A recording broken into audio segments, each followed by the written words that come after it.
The margin of error in the NFL is shorter. It's 7-8 plays a game tops are what differentiates winning from losing. And everyone in the league in the division got better. So maybe instead of 7 or 8, it's 4 or 5 plays that are going to make the difference in every single game.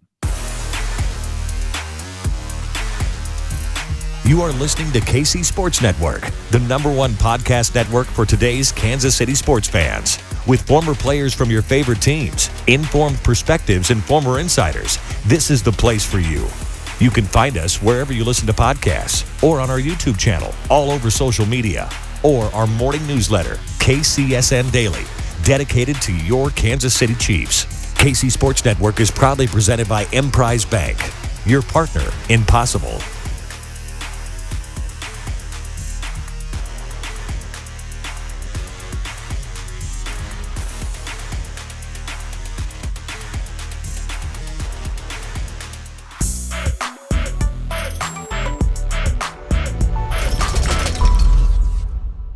What's up, Chiefs Kingdom? Welcome into 21 Questions, a podcast by KCSN subscribers for KCSN subscribers, as you guys get to ask us all the questions that we get to answer here. And I'm joined with creator, founder, CEO, extraordinaire, czar, BJ Kissel of KC Sports Network. BJ, how you doing today?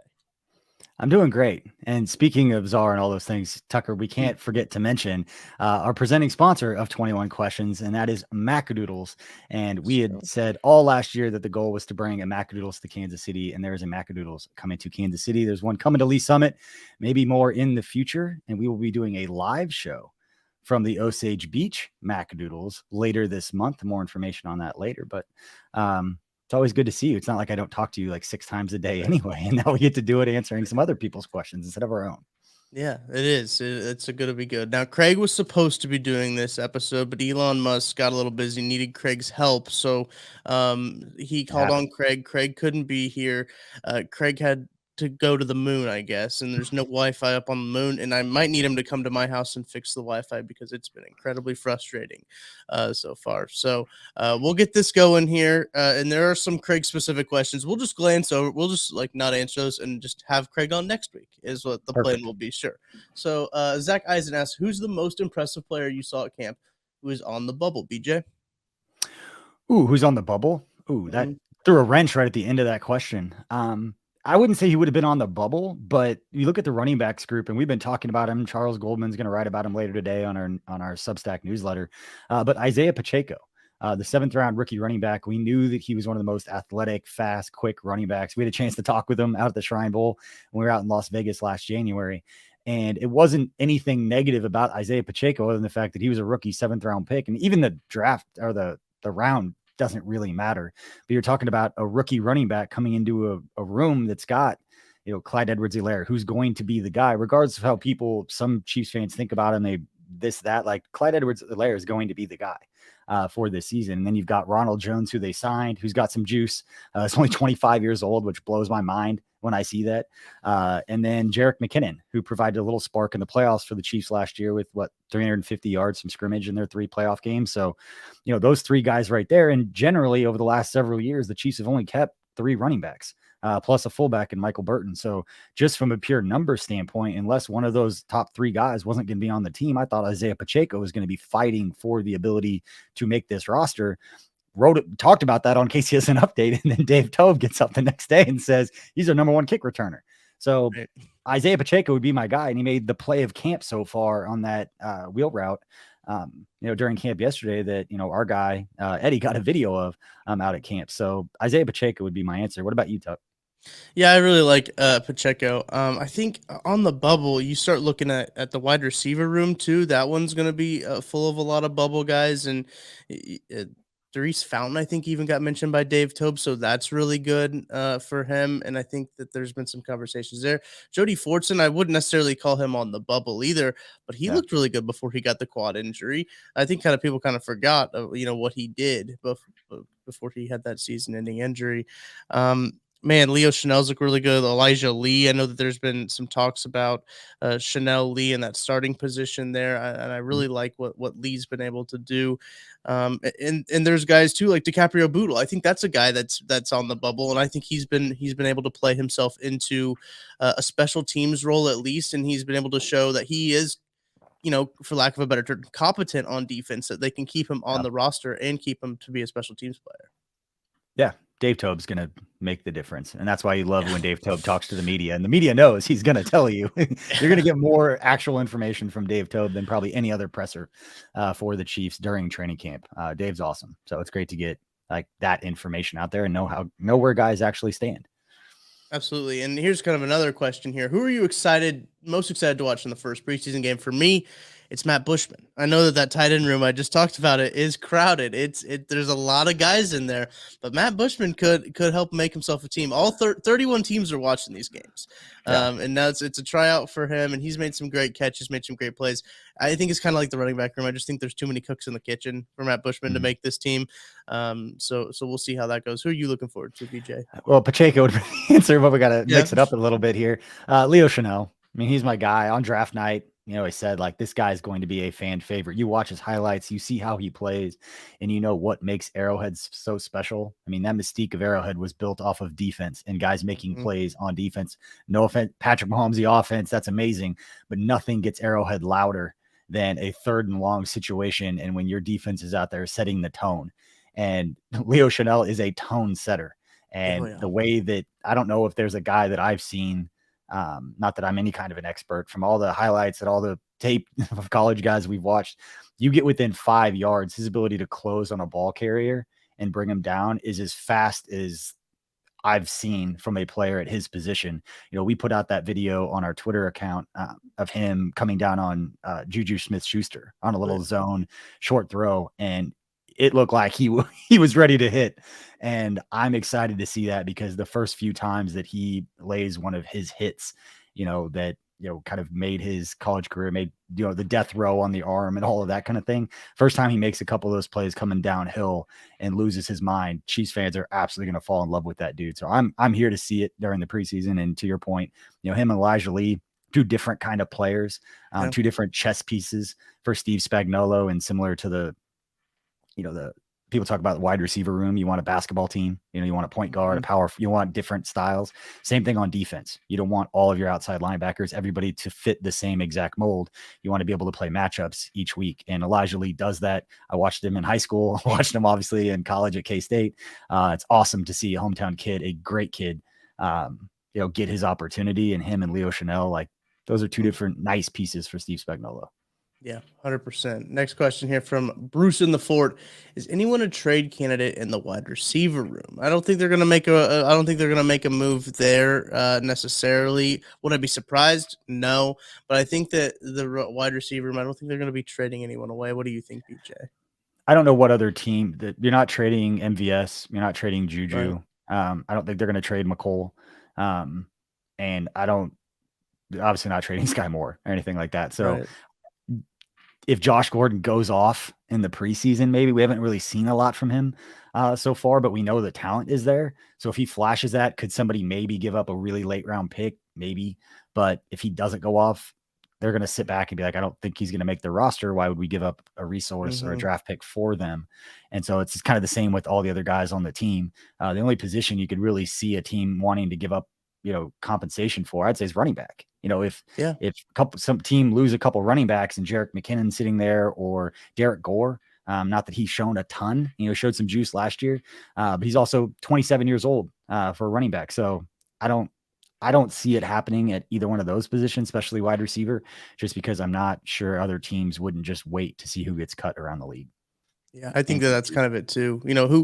Who can you really give up to get something back? Who are other teams going to be wanting to get? And you mentioned those top end guys; those would be really the only guys. No offense to any other guy on the team, but teams aren't going to give up assets for a guy who is you're talking about 45 man on the roster. You're getting close to the 50th man on the roster. So that's just what I'm thinking here. Zach Smyrna asks this. BJ, this is a question for you. Okay. On a scale of dumbass lap around Arrowhead in a bus to actual Super Bowl victory parade, how triumphant will BJ's victory lap on Frank Clark the person be if he completes his redemption arc this season?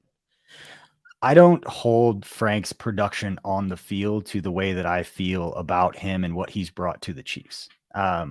It's probably the most succinct. I don't think I've ever said it that way, but that's how I feel. I had a chance to be around him, and I'm not trying to be like that. I know him. I don't. I am hanging out with him. I'm not texting him. It's not like that. I just saw what he was about when he was there. I saw the things that he played through, and I had seen it for the years past and other people that had played, the same position. And just you talk about leadership in different ways.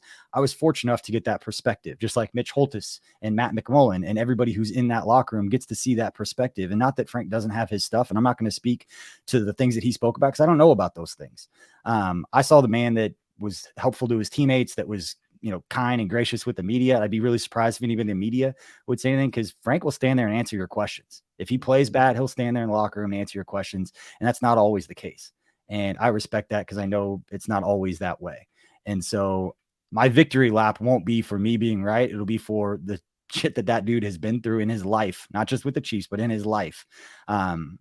To go out there and find success and to go from the highest of highs, get paid, get traded, come be a part of the Super Bowl championship team, and then struggle for a lot of different reasons and a lot of different ways. And then to come back from that, the redemption story is awesome, but it's more for the person than, the production that he has out on the field, because I'll respect what he brought and what I saw from him when I was around him. So everybody's entitled to their opinion. I get it.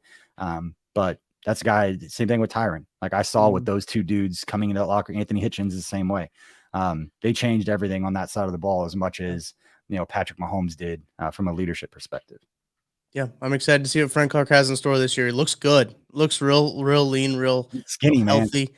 Oh, it's going to be exciting to see. You already saw his speed rush he had on Roderick Johnson on one-on-ones the other day. So get to see that speed, and I'm excited to see that translate to the field. Isaac Hugh, he asked, is there any hypothetical reason for us out-of-staters to be in KC in October right around the Bills game?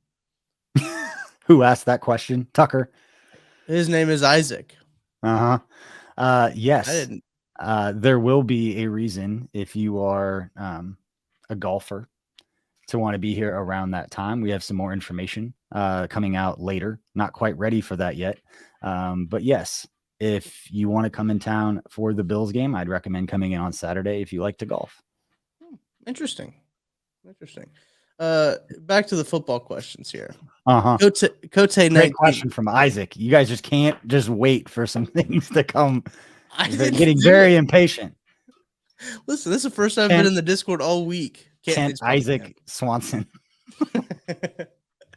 Cote 19. Who starts on the defensive line week 1 and who rotates in? Listen, I'm no Craig Stout. I realize that, but I'm going to give this my best crack at it. I think you got to have Frank Clark. We've seen a lot of Mike Dana on the inside, so it wouldn't shock me if you go with Frank Clark, Mike Dana, Chris Jones. And I'm gonna say it, BJ. George Koloftis. Yeah. Opening drive starter. George Koloftis on that other side. I'd be surprised if it wasn't. And you've got a physical presence like Karlaftis out there. You can put somebody a little quicker on the inside with Mike Dana. They're going to move those guys around. I don't know if it matters who starts, because 3 plays later, they're rotating the next guys in. Carlos Dunlap will be in there. And I think in talking with Brandon Thorne, he was mentioning, and I thought it was really, really insightful information from Brandon when we spoke about, he played 35% of the snaps, Carlos Dunlap, last year, which isn't unheard of. Most defensive linemen aren't playing more than 50-60% of the snaps anyway. And so it's not a knock to say that, he's playing 35%. But when Carlos Dunlap spoke with the media, he basically spoke to that point. I don't know if that was from the negotiations with his agent and Brett and the money based on snap count and usage, and snap count equals value in a lot of ways with some of those contract discussions. How much are you out on the field? Now, Carlos Dunlap was very effective when he was out there about 35% of the time. So is he going to play more than 35% of the snaps? Is he a third down pass rushing specialist? How do they kind of, break up those snap counts in those packages? They're just Steve Spagnuolo and, his position group coaches. But I don't see Carlos Dunlap necessarily starting the first game out there, because I don't think that's necessarily his role. I think Karlaftis will play more snaps, but Koloftis, based on what we've seen, there's no reason to think that he is not impressing upon the already high expectations that people had for him. This dude is fun to watch. Oh yeah, and you saying the percentage of snap counts made me want to look this up. Last year, Mike Dana had 47% of the snaps. Alex Okafor had 41%. So if he comes in and fills that Alex Okafor the 41%, George Karlaftis comes in at 47%. I think that they're sitting real good in that situation. Other DNs, you had Damoni Harris with 1, and Josh Kendall with 4. What was Chris Jones? Chris Jones was 56. Frank Clark was 58. And was that the highest? Yes, Frank at 58. Frank at 58. Yep, that's crazy. And I used to not to go off tangent here, but I used to talk to Nick Leckie about that all the time. And even I've talked to Mitch Schwartz when I was at the Chiefs about how, as an offensive lineman, you have to save your energy. You can't go balls to the wall in every single play because you don't get a break. Whereas on the defensive side, those guys can go as hard as they want because 3 plays they're tired. The next guy's coming in unless the offense goes no huddle, those kinds of things. But yeah, I mean, 58% of the snaps for the most snaps played percentage wise. It's crazy when you think about how many guys you need to rotate. So it doesn't matter who's starting. Those guys are coming in and out all the time. Same thing on the offense. Depends what personnel package you're in as far as who's technically getting the start. All right, here we go. Next question from Dustin. If you could only go to one game this season, which would it be? And I assume he's talking about a regular season game, but I'm going to Maddie answer this and just say the Super Bowl. You're just trying to make this a quick one? Yeah. I wasn't going to bring a game at Arrowhead. I'd say Cincy. I'd go to Cincy and go to that one because beat us twice, ended our season. Everybody's still pretty pissed. If you really think about it, I mean, we were in Las Vegas at the Shrine Bowl watching the game with a bunch of Chiefs fans at the Chiefs bar out there, and that was miserable.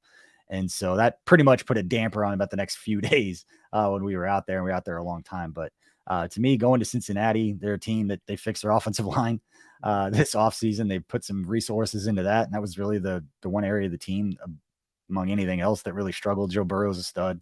Jamar Chase is arguably one of the top 3 receivers in football right now. I don't think that's a hot take for anyone who's watched what that dude has done. And so they're absolutely going to be a problem, and going into their house and, kind of reestablishing ourselves as the top team in the AFC. You need to do that. I mean, Chiefs fans are going to think we're the best team in the AFC. We can, but the one team that has it on us, that can say it, and there's nothing you can do, is Cincinnati. They beat us when it mattered. And so going to their house and beating them, even though it's the regular season, that's the one I'd want to go to. Yeah, I mean, they went to their house last year, and when they played them, and the game ended this. The way that those two games, the script that those two games followed was so bizarre in how similar they were. Where the Chiefs dominated the first half, Patrick Mahomes looked really good. The second half, just nothing happened. If there's one game that Carlos Dunlap may pay more than 35% of the snaps, my money would be on that one, because he spoke about it during his media that he knows that they're on the schedule, and that meant something to him. He spent 10 years there. So, that's gotta mean something. I'm excited to see what he can do. We haven't really seen him in full pads yet, and I don't know if he'll play much in the preseason. But here's a question about the preseason from Mike Chanel the Fields Denny. Does QB1 get a little extra run in the first couple preseason games to let him get live reps with the new skill players? That's an interesting question. I don't know if it's more reps, but there may be more plays that are designed or scripted to answer that particular question. I don't think it necessarily has to be more snaps or more time as much as it is the plays that are called are going to fit more of that. Whereas if you had 4 brand new offensive linemen, you might throw some more running plays in there so those guys get used to each other in live reps for the same point. Get some more passing plays, quick passes, some of those zone drops, so that reading the leverage, some of those check routes, option routes that the receivers run, where you need to make sure that your quarterback and your receiver see things the same way as the play develops, because that's how a lot of these concepts are run within the Chiefs offense. So you want to see that they can read things and see the same things together, which is why them going down to Texas is so important, to just get on the same page and talk through how they see things and reading where the linebackers, safeties, when to sit, when to cross into the next window, those kinds of things. But yeah, I don't know if it'll be more snaps necessarily, as much as it is just being really intentional with the plays that are called. Yeah, a more quality over quantity type of play. So we'll see. Anything that Andy Reid says in the press conference regarding preseason games too is like, oh yeah, they'll play a series or like they'll play a quarter. Just cut it down to a series. Just like cut it in half. That's what I've learned. Especially if they go down and score. Games. I think I've heard other teams have done that before too, where it's like, hey, you'll get a half, and then the second quarter, they'll be like, hey, if you score a touchdown on this drive, you're done. Yeah. It's like, all right, let's go get a touchdown. And they go talk with Matt McMullen or Kimmy Checks, the new sideline reporter for the Chiefs preseason games. So it's great to see from Kansas City, NFL Network. It's awesome. Yes, that is really good. Here's a question, Nick Dahl. Who are your favorite K-State players to watch? I think for me, it's going to be Adrian Martinez. I just want to see what he does at quarterback. You got Echo Boydo, another one who's really good. I've learned a lot about K-State by just listening to those guys talk. And then you've obviously got the Big 12 Player of the Year. Yeah, I was gonna say. I'm not going to try to pronounce his name. And Deuce Vaughn.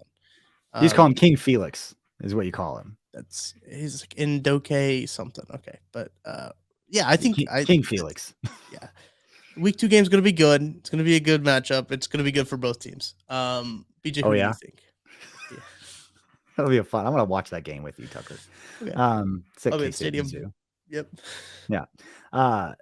Adrian Martinez. I mean, I think you've got arguably guys who are in the conversation for the Big 12 Offensive Player of the Year and Deuce Vaughn.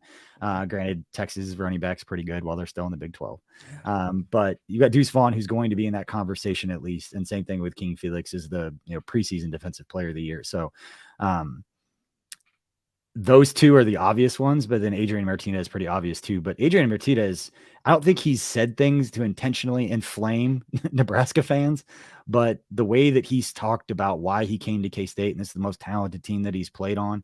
I'm not saying it's writing checks that he has the cash or not, but it's putting a spotlight on him even more than just being a quarterback in general. And K-State, there's a lot of optimism about what K-State can do. I mean, they always talk about BB, left tackle, being one of the top 3 or 4 left tackles in all of college football. I mean, this guy's a top 2-round draft pick as of right now. So there's a lot of reasons to be excited about K-State, but all eyes are going to be on the quarterback and what they can do. And if he plays well, they could make some noise and make a little run to disrupt some things within that conference. 100%. I think some of my buddies were talking about it. I said K-State, Oklahoma State. That's my Big 12 championship game prediction. So I think that's very realistic. Texas I'll watch that game with Joel Penfield. There you go. Our friend over on the Royal Side's an Oklahoma State guy. Live watch. Dave asked, would we be concerned that by moving money in Kelsey's contract around, he could be retiring sooner than later? Listen, I think that is a possibility. But BJ, what do you think? I have no idea. These are the things where you want to grasp at straws and we want to guess on why they did it. It may have just been the fact that Kelsey, I think I read this somewhere, he had never been the highest paid tight end in football. Right. Ever. And he's the best tight end to ever play the game. And that is absolutely crazy. And maybe they just had some extra money.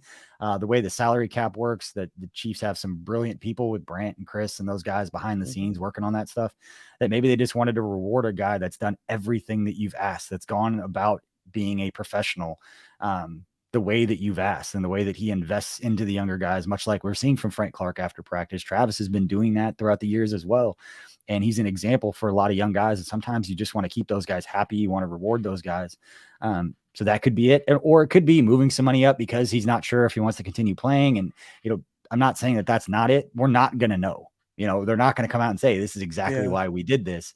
But I wouldn't be surprised either way. I strongly believe if his body can hold up, and nobody would know that better than Travis and, the athletic training staff, which Chiefs have a phenomenal group there with Rick and everyone. But, I think his game translates really well to getting older if his body can hold up, much like we saw with Antonio Gates. Travis Kelce can run a Y stick at 45 years old. Like, he can read a defense, turn one way, make a catch, turn upfield for a few yards. That translates. Does he want to continue playing? I have no idea. That guy could probably make more money not playing football right now in media than he could playing the game. Chiefs go win a Super Bowl. Not going to blame him for walking away. He's the greatest tight end to ever play. He's a first ballot Hall of Famer, and he's going to get more money taking care of his body, flying around, talking to the media and all the fun stuff that he can do. That dude is going to be a fun to watch when his playing career is over. Biased. I hope it's not that soon. I want to see him shatter every record that there is out there. But yeah, that guy's given everything he has, and I'll keep supporting him before and after he does it. I think that was kind of the thing, is that he went on kind of a media tour. I don't know if you can necessarily call it a media tour, but he was in front of the media a lot this year, kind of planting some seeds. Is what people are trying to connect some dots here, maybe some dots that don't need to be connected. But I definitely think that, like, his body's not getting any younger, so it's definitely a possibility, and it's something that to think about here. Let's see here. Oh, this is a good one from Will Yoder. Can we get KCSN death row shirts with Chanel, Gabe Bolt, and maybe Brian Cook on them? We'll get there. Eventually. We have some news coming out on Saturday about t-shirts. So if you're hanging around whenever this podcast comes out, we've got some news coming out on Saturday, and stay tuned. That's professional tease. That is a pro tease right there. Okay. Kind of depends when you, Tucker, really depends when you post this episode. It's gonna be out on You've Friday. You've got a lot going on. But yeah. Okay, let's see. Let's do a couple more here. Let me pick out some good ones. Here, this one also is from Abe Foreman. Hall of Fame guys on the team right now: Andy Reid, Mahomes, Kelsey. Those are locks. I think we can all say that those are locks. He says, "Call your shot." Creed Humphrey, Trey Smith, Juan Thornhill. Oh man, it's hard for offensive linemen anyway. It is. It's very hard. Creed Humphrey is one of the best, if not the best, center in football right now. If he stays healthy and the Chiefs run off a few Super Bowls that he's a part of those guys, that would be the one that I would say the most, just because he's still younger in his career. He's the best at his position, and that's kind of already kind of known with offensive linemen. It's really hard for those guys to get noticed nationally. I think a lot of people have done a good job of talking about Creed, and like it or not, that stuff matters with Hall of Fame voting, especially for offensive linemen. You got to be known. And so of those three, I would say Creed. But Trey Smith's the best draft pick in Brett Veach's tenure, outside of Mahomes and that whole separate conversation that you can have. But Trey Smith's the best draft pick he's made. He's good. To get him in the 6th round too is just like, oh my gosh. I can remember watching him with Duke and watching and like seeing him fall, because I think he was projected as like a 3rd rounder. That was before people really knew about like his blood clot condition, and just kept seeing him fall to the 6th round. I was like, oh my gosh. Oh, that's great. But here's one from Leighton E44. BJ, what's your take on the basketball rivalry in the KCSN lab group? Do you know about this? Do you know about the pickup basketball rivalry? I don't. I've heard a little bit about it, but I need some more context, Tucker. So Kent and I were on 21 Questions. Maddie asked a question that said, game to 21, 2s and 3s. What's the line between me and Kent? So Maddie and Kent, and I gave Maddie 3 points, as favored at 3 points. Maddie was offended because he thought I should have gave him more. Kent was offended because I should have favored Kent, obviously. So they all think that they can beat each other in one-on-one basketball. I think Maddie just beat him up. He'd just get down to the block, but Kent's gonna be quick, and Kent just seems like a guy who's just gonna drain threes. Yep. I mean, he's a college quarterback. He's accurate. Like, I can see Kent just getting Maddie a little tired, maybe those heavy defensive line legs from back in the day for Maddie start to catch up to him a little bit. But let's be honest, like, Maddie works out more than everybody else, so Kent may get pretty winded pretty quickly. So that's a fascinating thing, but I don't think your reasoning should have offended anyone. And to be honest, there's only one way to find out. So maybe next time we're in KC, Maddie has already said he's buying a basketball, and they're going to the nearest basketball court. And we should live stream this. We're gonna live stream should. We just got to get a hard internet line. Write that down, Tucker. Let's figure that out. Yep, I'm on it. Okay, there's a few more here. We're jumping around because there's a lot of questions this week. We'll just do rapid fire. Let's try to get to as many as we can. Okay, here we go. I like this one. Matty J, any new offensive packages this year in camp versus in years past? Yeah, McCole Hardman was in the Wildcat. So, I mean, that was kind of exciting. We not seen that? Maybe not with McCole, but I think we've seen Wildcat. I think Sky Moore moving around, doing different things with him and his skill set, Pacheco. But there are hundreds of Andy Reid design plays that we haven't seen. One former player, I'm not going to out him. One former player told me there was like 17 variations off one formation on a screen pass. It's like those tight end screen, like 17 variations, and we've seen like 4. Mm-hmm. So it might be new to us, but it's not new to the guys who have been repping it. This one's from Cote19. Who leads the team in sacks at the end of the season? I'm gonna stick my flag in Chris Jones. That's the dude who's been leading the team in sacks. Because if you got guys come from the outside, they got to step up. Chris Jones will be right there. That's my reasoning. I'm gonna go with George Koloftis.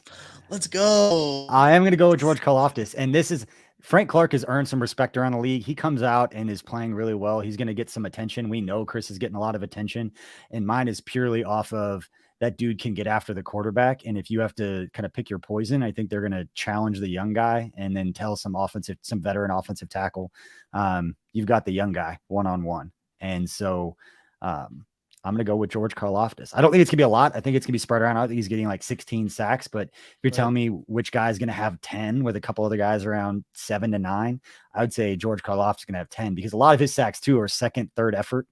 And with Very Chris, true. Just in his awareness, spatial awareness, field awareness of where the ball's at, I could see him being the beneficiary of a lot of pressures and hurries from Chris Jones and company. Double-digit sacks would have got him number 1 in the team last year. So Chris Jones with 9 led the team. I believe Frank Clark was second with 4 or something. Maybe 4.5. 4.5. Okay. I've looked at that number a lot recently, and I don't know why that I've looked at that list. I know that Carlos Dunlap's 6 sacks would have been second on the team. And we had 31 as a team, which was dead. 31 on the team, which was dead last in the AFC and 29th in the NFL. I think we had 13 different players record a sack too. 14 if you count half sacks. But there's also I think Leo Chanel is going to have at least 5. That's a question that Maddie and I had a couple weeks ago. Like how many people are going to record a sack? And I think that there's a possibility where you're looking at 20. Wow. That's a lot of people. Zach Easy Content Faux McGorkin. He asked, who will be the first person to throw a touchdown pass to Mahomes? I'm gonna say McCole Hardman. Okay, that also works. I just need to see that, and I think that'd be awesome. that we've seen Kelsey in the Wildcat on the goal line, and we know he could throw the ball a little bit. We'll see. It's like the Poe play where he just does a little jump shot. I could see that exact play happening. Bloated Tebow pass. Yeah. Can the Chiefs D get to the middle of the pack in sacks this year? This is from No Chicken Tonight, which is 40. Can they get 40 sacks as a team? We were just talking about sacks. I thought this was a good question to throw in here. Yeah, they had 31 last year, and they struggled, and they've brought in guys that can get after. I mean, between Karlaftis, we just talked about Leo Chanel or Carlos Dunlap, and not that we didn't have guys last year. Frank's better, back healthy. Chris is going to be motivated. So, and he's got help around him. There's more guys who can get after the passer, which helps everybody. So, yeah, I don't think getting 9 more sacks with all the moves that they've made, as bad as they struggled last year, is completely out of the question.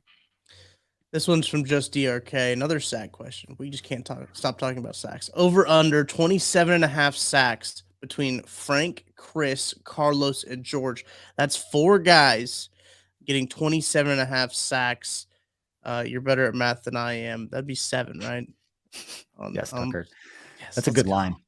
I'll say it is a really good line. Yeah. I'll say over because I think George Karlaftis will end up with like 10, and I can see Frank getting 8. And so when you're talking about Leo Chanel getting 5, that's what 23, and then Carlos he's going to get his 6 sacks. He's done it for 10 straight years. So, yeah, I would say over. Yeah, I like it. All right, couple more here. This one, you don't have to answer this question. I just wanted to read it because it's from Christian Gumminger. Would Lightning McQueen buy car insurance or life insurance? That's a good question. I think the KC Current tweeted that out, so shout out to them. We should do an entire podcast on this.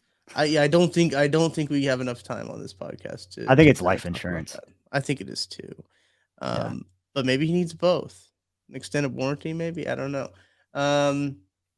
Mike Denny, is it really easy for us to get hyped about the team saying they will make huge leaps in training camp? Or it's really easy for us to do that. When we consider this year's camp to previous, do we have reason to be encouraged that the defense will legitimately be better? BJ, this kind of goes with your KCSN update that you were talking about yesterday, where you look at the Sky Moore play and you're like, oh, that's a really cool play. But then you're like, wait a second. Why the hell is the defense? Yeah. Shout out the, God, I think it's Chiefsaholic, whatever the meme underneath, like, is perfect. Because when I was working the Chiefs, it was easy because it was like, oh, I'm just going to pray, like, great offensive play.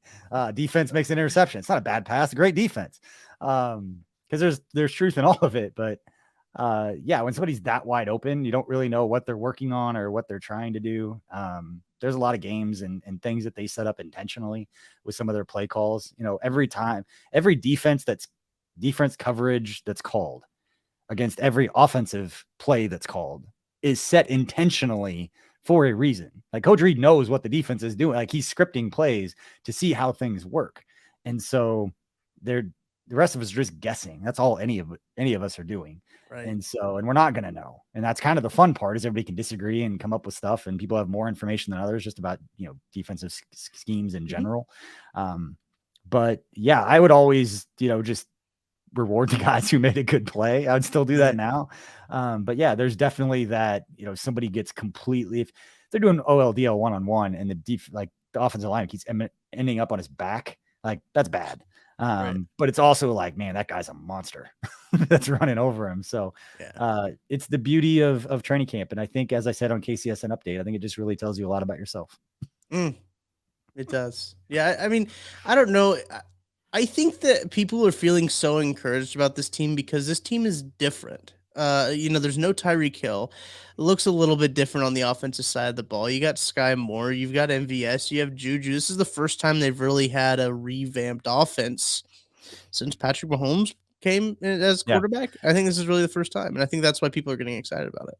Juju coming out and making the big time plays that he did really early in camp, even before the pads came on, I think contributed to all of this. If he didn't make those plays, people would still feel optimistic. If you don't feel optimistic about Patrick Mahomes and Andy Reid and Travis Kelce, regardless of who else is out there, they're going to get guys who can make plays. You put those three guys out there, this offense is going to put up points. When we talk about struggling now, like, oh, I don't know if the offense is going to be, what are they going to be, fifth in the league instead of like first or second? They're still going to put up points. So for me, it's still the defense. It's still the young guys on that defense, the, you know, Brian Cooks, the Josh Williams, like those guys who are going to be out on the field, who are going to be tested. And now you have guys like Russell Wilson who can take advantage of young defensive backs, and they understand how to play this game and they take advantage of it. It's those young guys on defense getting caught up to this game that's going to be the determining factor of how quickly this team starts, because it's going to take some time. Those young guys are going to have some lessons learned early in this season, and you got to give them a chance to develop. And they're not going to come out and play at all pro levels right off the bat. They're going to struggle. They're going to make mistakes. It could lead to some losses.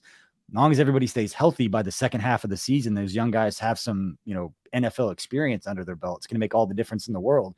But nobody should forget that that also comes with mistakes being made, and that could lead to losses because the margin of error in the NFL is shorter. It's 7-8 plays a game tops are what differentiates winning from losing, and everyone in the league in the division got better. So maybe instead of 7 or 8, it's 4 or 5 plays that are going to make the difference in every single game. Yeah, totally agree. I think that's a good one to end on. Going to have some optimism going into the end of training camp. Listen, I think we're already over halfway through training camp. There's only a few days left of training camp when they're in St. Joe. They break camp August 18th.